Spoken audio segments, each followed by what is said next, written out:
Amém. Amém. Graças a Deus.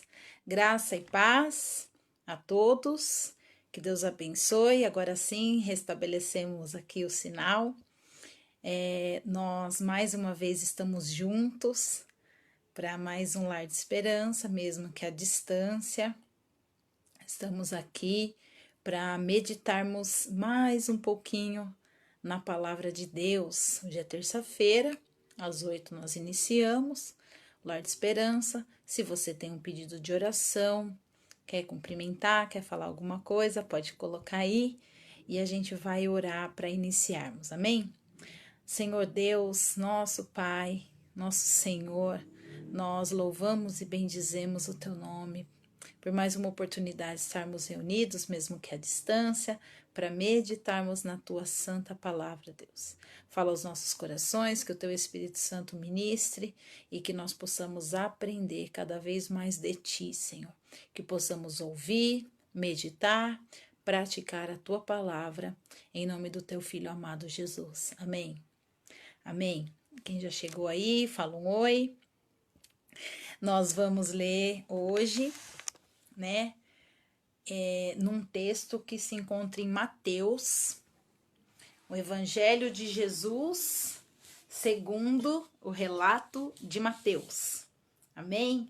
No capítulo 3 e no verso 8, verso 8. Mateus 3, 8, que diz assim: deem frutos que mostre arrependimento. Não pensem que vocês podem dizer a si mesmos: Abraão é nosso pai, pois eu digo que destas pedras Deus pode fazer surgir filhos a Abraão. Então, Mateus 3, verso 8 e 9. O contexto é o seguinte: João Batista, né? Mateus está relatando aqui esse episódio. João Batista está batizando no Jordão.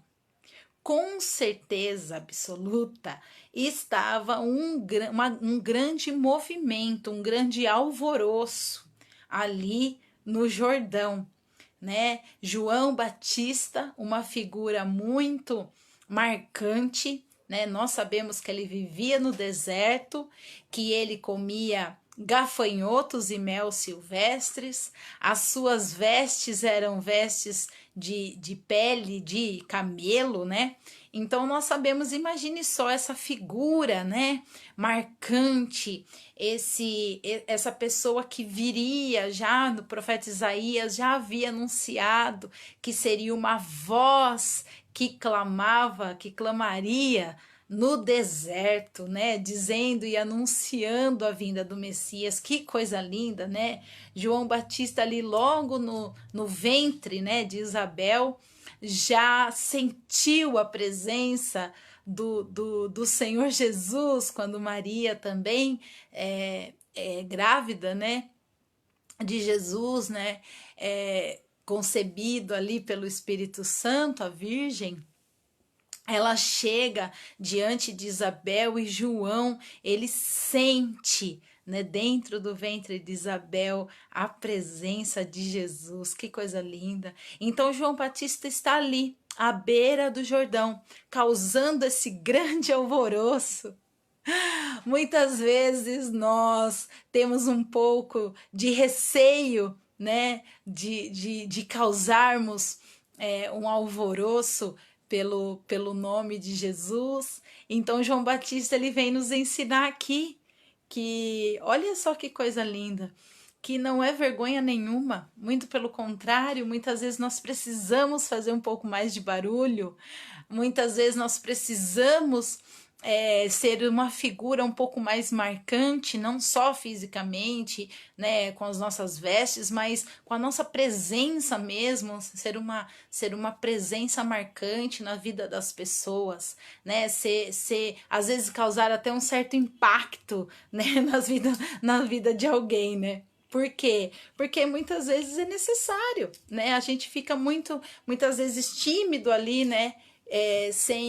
Sem muita ação, E muitas vezes nós precisamos tentar causar um pouquinho mais de impacto, né? Causar um pouquinho mais, ser mais marcante a nossa presença na vida de alguém, né? Você já mandou mensagem para alguém, você já conversou com alguém e disse coisas que a pessoa falou: nossa, eu tava pensando que eu precisava de uma palavra, ou foi num momento crucial, né, que você mandou essa mensagem para mim. Hoje aconteceu isso comigo, né?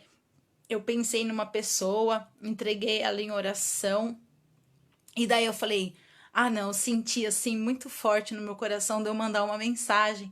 E daí a resposta dela foi: "Nossa, que incrível! Eu tava em momentos cruciais, em momentos assim importantes da minha vida.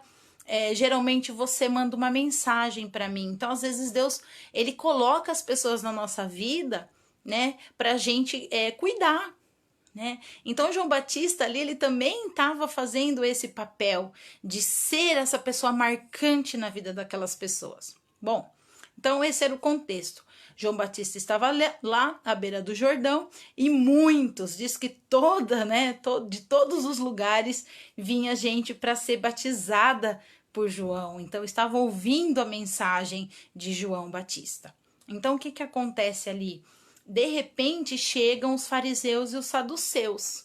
Os fariseus, nós sabemos bem, são aqueles que observavam a lei, né? Observavam a leitura, tinham aquela leitura oral da lei muito bem religiosamente cuidada, né? Cuidando ali religiosamente da palavra, da lei. Os saduceus eram aqueles que observavam mais a cultura grega, depois posteriormente a cultura romana. Então eles eram mais daqueles da cultura. Outra coisa que nós aprendemos aqui, muitas vezes aqueles que observam as escrituras muito religiosamente, buscando apenas, né, a observância como se fosse uma coisa didática, como se fosse uma coisa só para se engrandecer, porque eu sei, porque eu conheço, né? Esses eram os fariseus. Eles se engrandeciam, eles tinham aquele orgulho, né? Aquela soberba, aquela coisa, aquela altivez, né? Para dizer que eles observavam a lei, que eles sabiam a lei de cor, que eles sabiam o Pentateuco, né, que eram os 5 primeiros livros, que era a Torá, que então eles se engrandeciam por aquilo. Então o grande orgulho deles era dizer que eles conheciam a lei. Os saduceus já era aquele grupo que ia conforme a cultura. Então olha só, então a cultura helênica, que era a cultura grega, né? Depois passou-se a ser aquela cultura romana, e esses saduceus eram aqueles que iam conforme a cultura. Então eles iam o quê? Se amoldando, né? Se amoldando à cultura.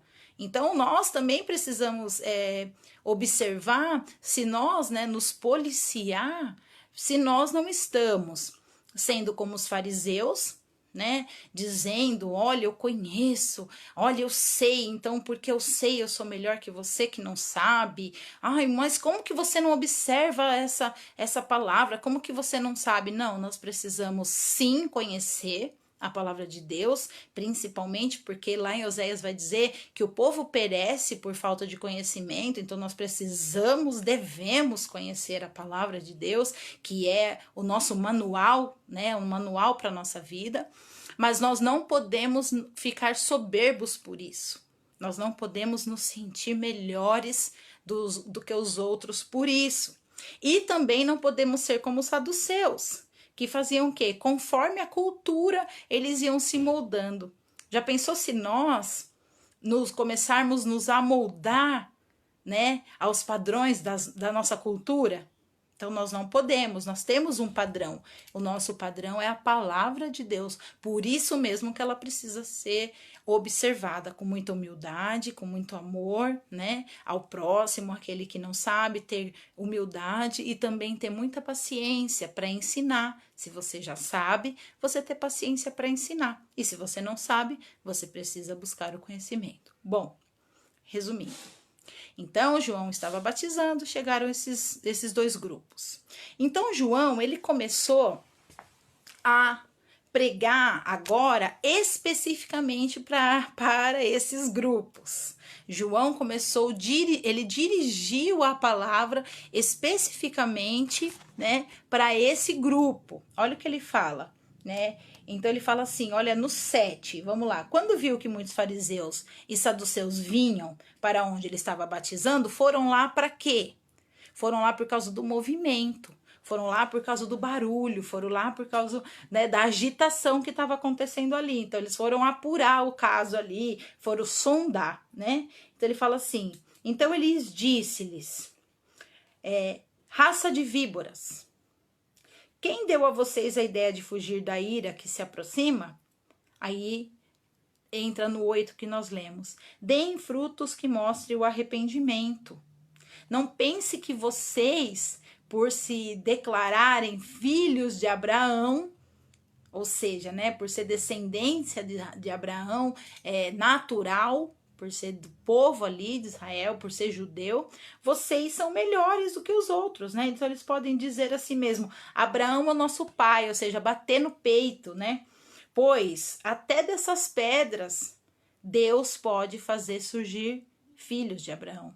Então hoje nós vamos meditar um pouquinho nisso que João falou sobre a descendência de Abraão, né? Paulo vai dizer aos romanos que nós não somos filhos naturais de Abraão, mas que nós somos filhos de Deus.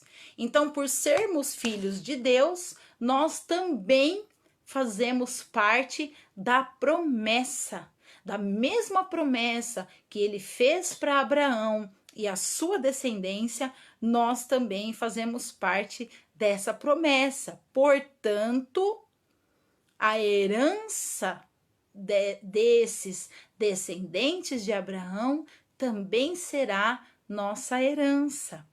Glórias a Jesus por isso, graças a Jesus por isso, né? E ele vai dizer que não foi por obras que Abraão alcançou o título, né, de pai da fé, mas que foi pela graça de Deus. Então, Paulo vai explicar o que aconteceu ali nesse capítulo.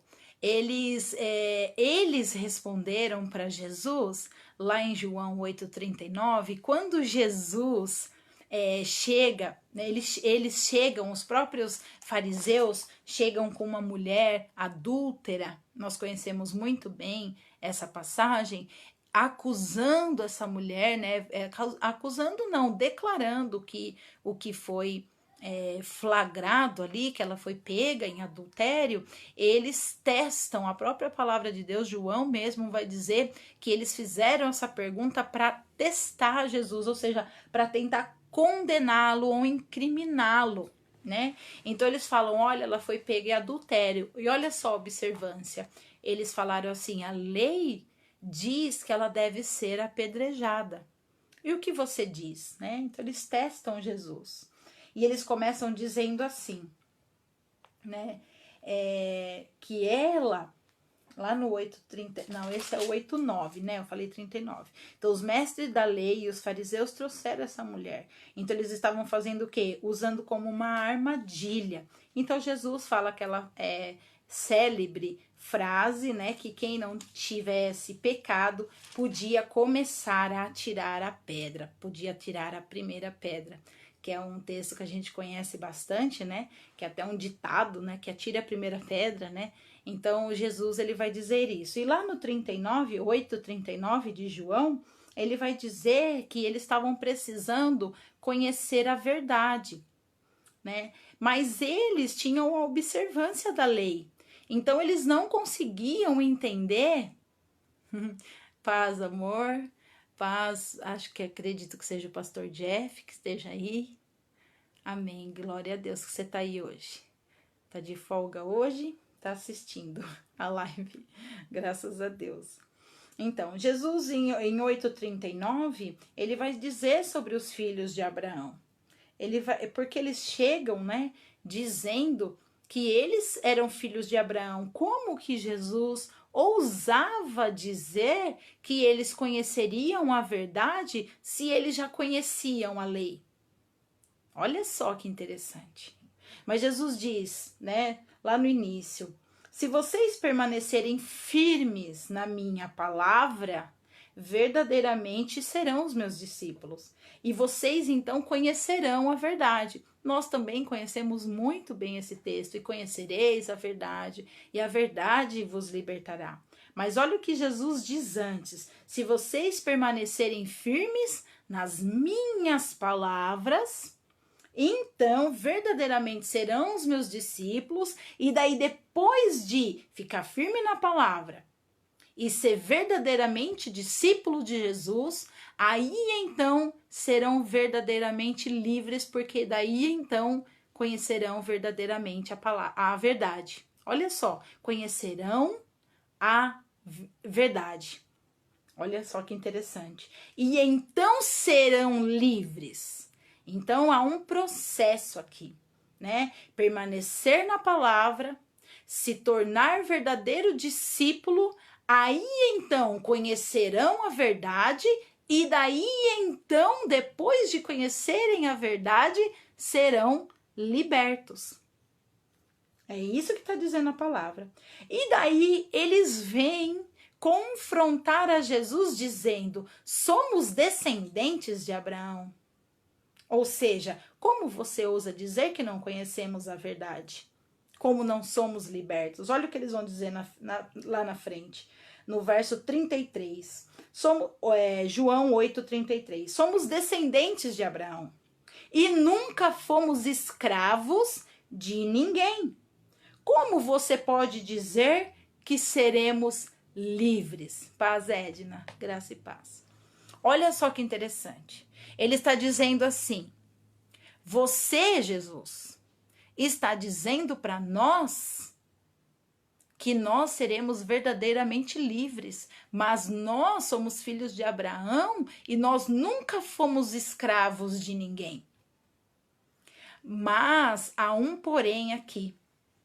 Eles eram escravos de si mesmos, ou escravos do seu ego, ou escravos daquilo que eles acreditavam que eles precisavam aparentar. Então eles eram escravos, sim, escravos de uma figura que eles precisavam demonstrar. Que figura é essa? De uma pessoa santa.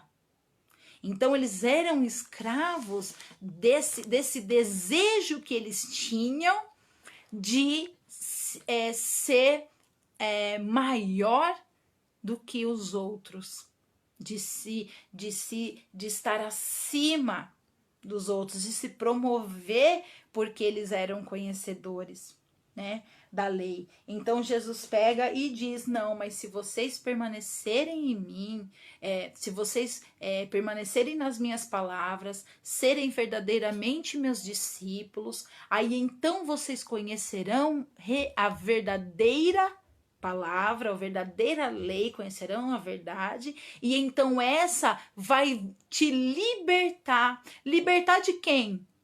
Se nós nunca fomos escravos de ninguém. Libertar de você mesmo. Libertar dos padrões. Dos padrões. Lembra que nós falamos sobre fariseus e saduceus? E os saduceus, eles iam conforme a cultura, tanto helênica, né, quanto romana. Então o que acontecia? Eles eram escravos de si mesmos. Muitas vezes nós estamos escravos de nós mesmos, escravos dos nossos padrões, escravos dos nossos anseios, escravos dos nossos vícios, das nossas manias e escravos do pecado. Ok?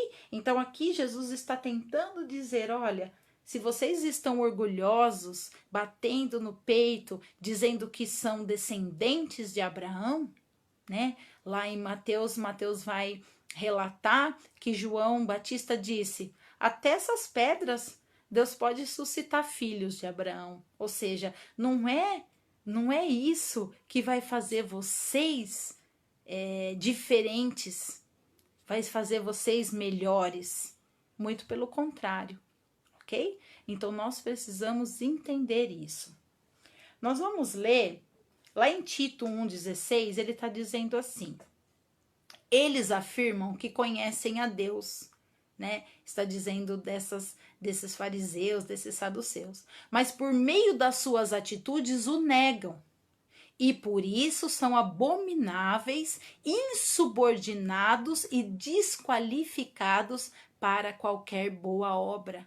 Olha que forte, né? Então, olha só, a gente precisa todo cuidado com a palavra. Por que eu tô falando escravo de si mesmo e escravo do pecado, né? Eu não tirei da minha cabeça, eu tirei daqui. Olha só o que Jesus responde para eles quando eles dizem: você disse que nós seremos livres, mas nós não fomos escravos, não somos escravos?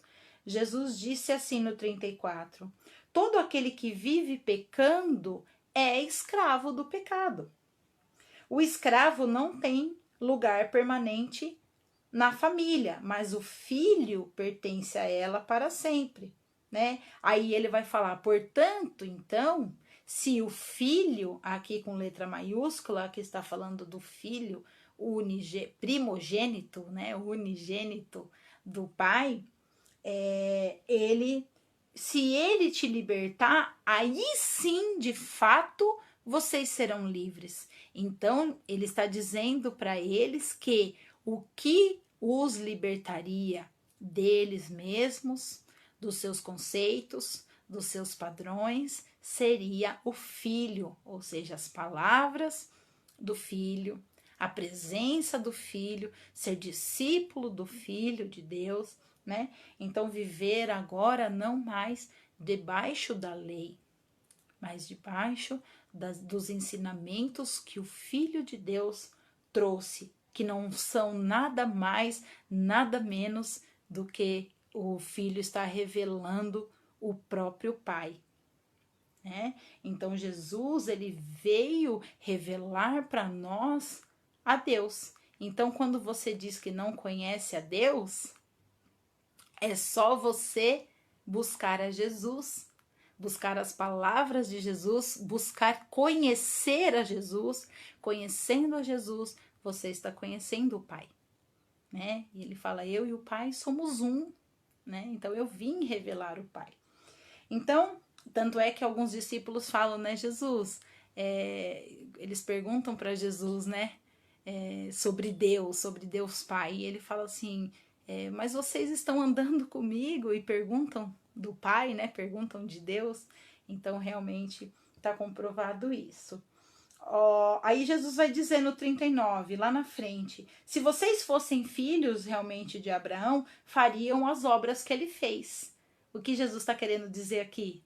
Se nós dissemos que nós somos filhos de Abraão, filhos de Deus, nós precisamos fazer a obra que o nosso Pai faz. Não foi assim que Jesus ensinou? Quando Jesus caminhou aqui, Jesus não fez as obras que o Pai, né, que o Pai estava planejando, tinha planejado, né? Então Jesus cumpriu, na verdade, né, essa palavra, ele cumpriu com toda a vontade do Pai.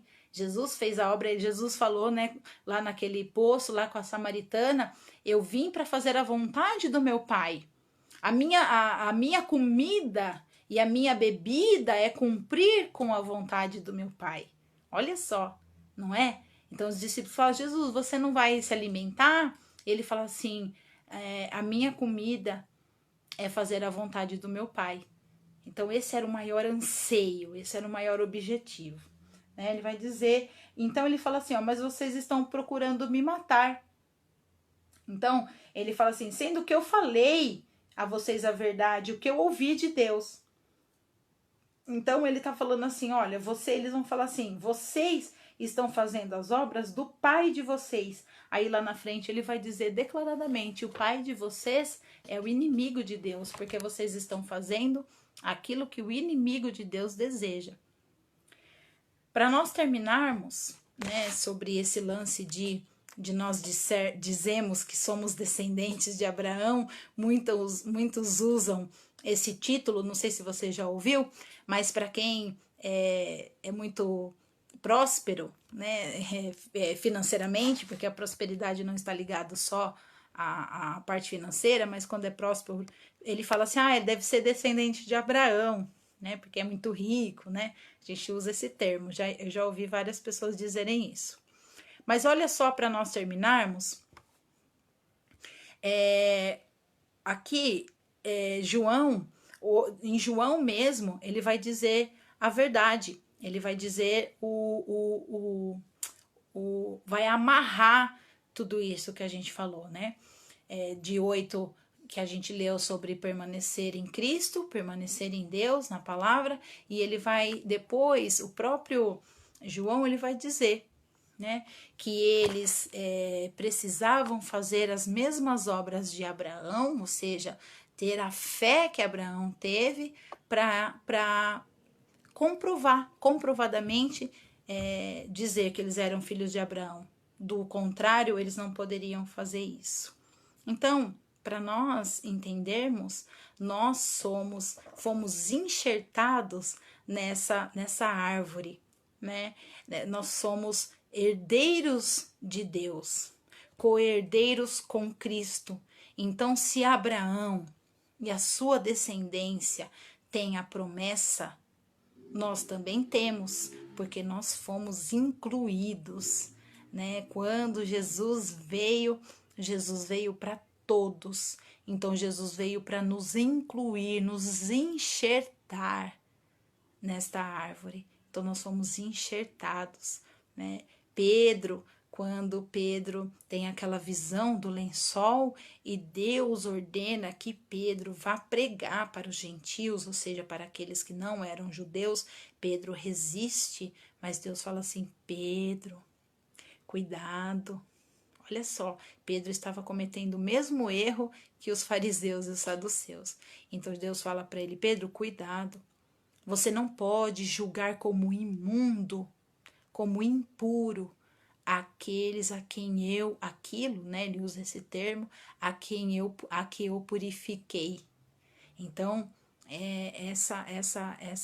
essas pessoas somos nós, que não somos naturalmente descendentes de Abraão, mas nós fomos enxertados pelo sacrifício que Jesus fez, justamente para que nós pudéssemos ter direito a essa herança. Então, nós temos essa herança. Então, se você não conhece as promessas que Deus fez a Abraão, a herança que Abraão, né, foi prometida a Abraão que ele herdaria e que nós também vamos herdar, é só você estudar. Vai ler, vai estudar, que a gente vai, semana que vem a gente vai falar um pouquinho sobre isso, sobre essas promessas, essa promessa e essa herança, e que nós temos direito também por crermos em Deus e no seu Filho que foi enviado para morrer por nós, justamente para que nós tivéssemos direito a essa herança eterna. Amém? Que Deus abençoe a sua vida. Paz, Michele.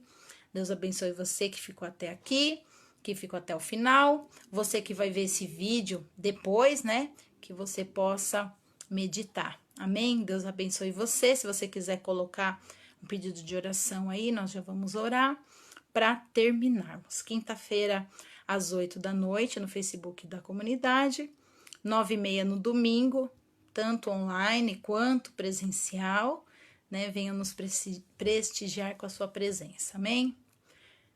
Graça e paz. Amém. Glória a Deus, pastor. Deus abençoe. Deus Pai, nós louvamos e bendizemos o teu nome por essa oportunidade. Obrigada, Senhor. Obrigada pelo plano da salvação. Obrigado por Jesus, teu Filho, que foi enviado para morrer por nós, para que nós pudéssemos, Senhor, receber a herança que está prometida, que foi prometida e que também será nossa, Pai. Que nós possamos ser gratos por fazer parte dessa promessa e assim sermos herdeiros juntamente com Cristo dessa herança. Pai, nós louvamos e bendizemos por temos sido incluídos, Pai, nessa promessa. E assim, Senhor, nós terminamos esse momento e te agradecemos em nome de Jesus. Amém. Deus abençoe você e até mais, se Deus quiser.